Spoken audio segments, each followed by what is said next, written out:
IAS institute నిర్వహిస్తున్న all India scholarship exam pass అవ్వండి. 2 years ఫీజులో 50% మాత్రమే పే చేయండి. మీరు చికెన్ తింటున్నారా?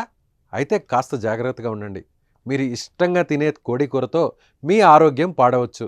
వారానికి ఒకరోజే, అది కూడా సండేనే కదా అని తిన్నా కూడా అనారోగ్యానికి గురి కావచ్చు.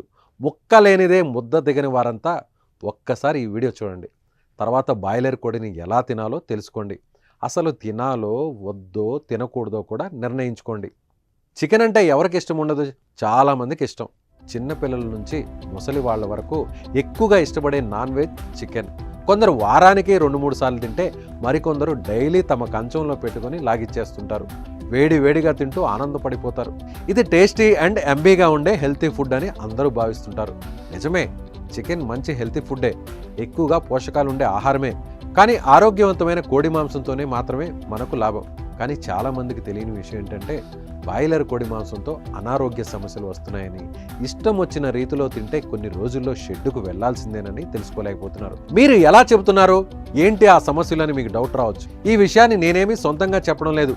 నేషనల్ ఇన్స్టిట్యూట్ ఆఫ్ న్యూట్రిషన్ శాస్త్రవేత్తలు చేసిన పరిశోధనలో వెల్లడైన విషయాన్ని మీ ముందుకు తీసుకొస్తున్నాను. అసలు వారు చేసిన పరిశోధనలు ఏంటి?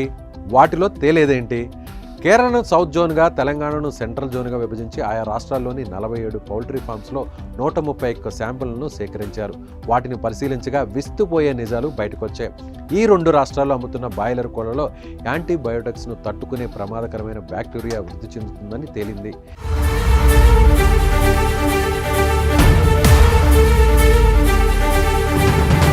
ఈ కోళ్ల రెట్టలో విరోచనాలకు కారణమయ్యే ఈకోలి, చర్మ వ్యాధులకు కారణమయ్యే స్టెఫిలోకాకస్ అరియస్తో పాటుగా సుడోమోనాస్ ఎరుగినోసా, బ్యాక్టీరియోడ్స్ ఫ్రాజిల్స్ వంటి హానికరమైన బ్యాక్టీరియా ఆనవాళ్లను సైంటిస్టులు గుర్తించారు. ఈ బ్యాక్టీరియా మానవుల్లో యాంటీబయోటిక్ ట్రీట్మెంట్కు సవాల్ విసురుతోంది. దీనికి కారణం ఏంటంటే పౌల్ట్రీ ఫామ్స్లో కోళ్లకు అవసరమున్నా లేకపోయినా యాంటీబయోటిక్స్ను విచక్షణారహితంగా ఇవ్వడమే. కోళ్లు త్వరగా పెరిగేందుకు, రోగాల బారిన పడి చనిపోకుండా వాటికి యాంటీబయోటిక్స్ ఇస్తుంటారు. దీంతో ఏఎంఆర్ అంటే యాంటీ మైక్రోబయల్ రెసిస్టెన్స్ వృద్ధికి కారణమవుతుంది. మరి ఈ చికెన్ తింటే మనకేమవుతుంది? ఇలాంటి చికెన్ను మనం తీసుకుంటే ఏఎంఆర్ జన్యు మనుషుల్లోనూ వృద్ధి చెందే ప్రమాదం ఉంది. జన్యువు మనుషుల్లో వృద్ధి చెందితే న్యూమోనియా, కలరా, ఫుడ్ పాయిజనింగ్ వంటి తీవ్రమైన అనారోగ్యానికి గురిచేసి ట్రీట్మెంట్ చాలా కష్టమవుతుంది. అయితే సరిగా ఉడికించకుండా తింటేనే ఈ ప్రమాదం ఎక్కువ.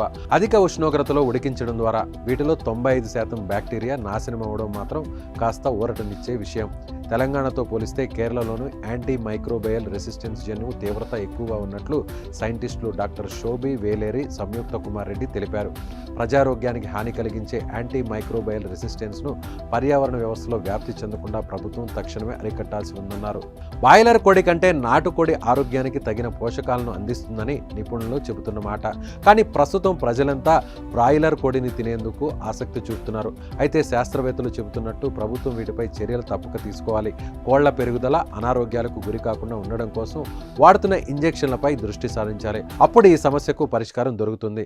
లేకపోతే బాయిలర్ కోడితో అనారోగ్య సమస్యలకు గురి కావాల్సిందే.